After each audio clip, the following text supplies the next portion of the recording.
Hello and welcome to Green Hill Garage. In today's video, we're going to be tearing back into our 4010 Kawasaki Mule. This will apply to any of your 4000 series mules.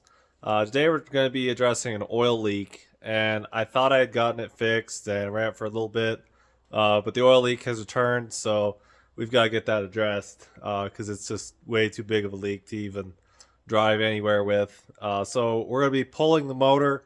I believe there's a leak on the case housing, or well, it's a two-piece case, so I think there's a leak there, and then on the main seal. So we're gonna start tearing apart the motor and get it pulled out of the mule so we can get it onto a stand to see it better. So to start things off, we'll go ahead and get we'll get this housing off for the clutch cover. We'll loosen. There's four 10mm bolts that'll hold on here to the head for this exhaust pipe. There's also four up here. You'll want to keep these. This is a nut and a bolt. It's not attached, so just be sure not to drop it. What else? Then we'll go ahead and pull this carburetor. We're going to need to drain our coolant out. Disconnect this hose here. Drain the coolant out of the motor. And then after that, I think we can get by. After pulling this carb and whatnot, I think we can get by without having to pull this flywheel cover. But then after that, we just got to unplug our main connection here for the wiring harness. And then there's four 14mm bolts on the underside of this thing that hold this to the frame. So we just got to pull those. And I think that should be it to pull it out. This motor, there's not a lot to it. Just a frame bracket here and one bracket here. So those are the only real brackets other than those four 14mm holding on the bottom, but this should be a pretty easy disassembly on this motor. So I'll get to work, guys, and pull this motor out. Alright guys, so I got the engine pulled out. What I noticed when I pulled this seal, I just used a deck screw, punched it through, and then just used a hammer to pull that out. But what I noticed, if you look, we've got this metal debris all up in here in this bearing race. So I think what happened was I spun this motor and this race spun a bit, but I think what's happening is every time I put a new seal in, this metal is catching and cutting that seal. So we're gonna need to pull this motor apart. We also got to figure out why there's metal, because there shouldn't be metal debris circulating through this engine. But as you can see, this oil leak just covered the whole motor. So I'll get to work pulling this motor apart. We have a full rebuild video if you want to check it out. But basically, we're just going to start by pulling the water pump, the heads, intake, and this case on the side. And that should allow us to get this pulled apart. So I'll get to work on that, and I'll show you the results once I get this motor pulled apart. Okay, so I went ahead and I drained the oil, and that is not a good color for oil. Oil should not look like a caramel milkshake. That is definitely some kind of water. Looking at it, it actually has got kind of a bunch of coolant droplets in it. I have orange coolant in this, not green coolant, so that's what I think a lot of that is. So we got to find out where that coolant's getting in at. It's either head gaskets or something to do with this water pump. The water pump, I can't remember how this goes together.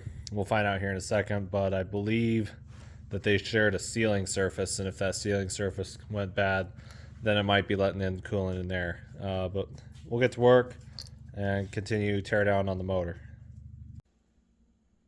Well, boys and girls, I did some digging and I pulled this crankshaft out, and when I pulled it out, the bearing came with it. And as you can tell, this bearing has been spinning in its bore. It's all grooved and it's gotten all sloppy. So I think on top of that, we had oil coming past the outside where it shouldn't have. But the biggest issue I'm seeing is this bearing is just completely demolished. I don't know what happened to this bearing. It looks like it just flaked apart. I could not find anything else wrong with this motor. It's like this bearing is just the only thing that decided to go ahead and eat itself for some unexplained reason. And I can't tell, I have no clue as to why. other than this was a replacement bearing that I put in on the rebuild, and it must just be a bad quality bearing. So yeah, that's where we're at now. Lifters, cam, everything, all these other bearings look fine. The only thing I think as far as our coolant leak was this gasket here. This is a coolant passage, and I think this little guy just decided to give up the ghost. So yeah, I don't know, guys. I'm gonna do some research and figure out what the story is on these bearings, if I can find a way to get that to sit solid in there, because that's not supposed to spin in that bore, and that appears that's what that thing did, because it is all grooved in here. So I'm gonna do some research. This motor may be toast. If it is, then I'm gonna have to figure out what motor I'm gonna swap in. So I'll do some research, guys, and I'll come back to you with an update. Well, guys, after doing some more research, I've come to the conclusion that this little motor is done. The issue that I've run into is I don't believe I will be able to find a bearing that is even remotely oversized, and this has spun pretty badly in this bore. And I think what's going to happen is if I put a new bearing in it, it's just going to spin again inside of the bore, and that's just not going to work. So I'll be on the hunt now for a new motor. I've looked at a few options. I think I'm going to go with a Predator swap of some kind. Either a 459 would be a pretty nice little swap, but a 670 would actually be pretty cool. Just not sure yet what motor I'm going to go with, but I've also seen some Polaris engines that I believe would work pretty well in this area. We would like to keep on the swap. I'm going to keep the stock transmission, everything like that, because I really want this thing to stay four-wheel drive. So I'd be leaving all the drivetrain alone on that side. So yeah, we're going to keep an eye out, guys. We're not giving up on the Mule, partly because I made a trade with my dad for this Mule. I traded him this Mule for a 6x6 that I've now sold. But I got to get my dad a running vehicle, because that's not going to work. So in the quest to get dad a running vehicle, we're going to give this thing an engine swap. So stay tuned for that.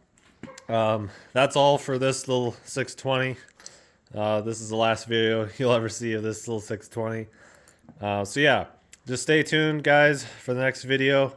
I've been pretty busy in college, been doing online college, and I really haven't had a lot of free time. Also, the truck build has been taking a lot of time.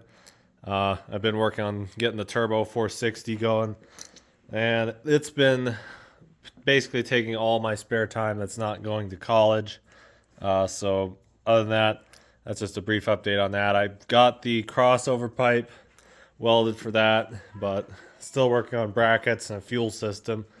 That's why this fuel tank's out. We flushed this tank, but it needs more work. So as you can see, or maybe hopefully you guys can see, it's not rusted that bad. So I think we're just gonna go ahead and seal up that tank, run some kind of a tank sealant in it. But yeah, that's the last for the Mule. Sorry I haven't made some more content, but as I've said earlier, it's kind of busy. So I'll let you guys go. Thank you all for watching. Remember to subscribe to see more content on the Mule, and check out our other videos on all our other equipment. After this Mule and the Ford, I've got that 640 coming up. We're going to be doing the full teardown on the differential of that 640 and replacing the bull gear. So stay tuned for that. Again, thank you all for watching. Remember to subscribe, remember to like, so we can get more views. And you all have a great day.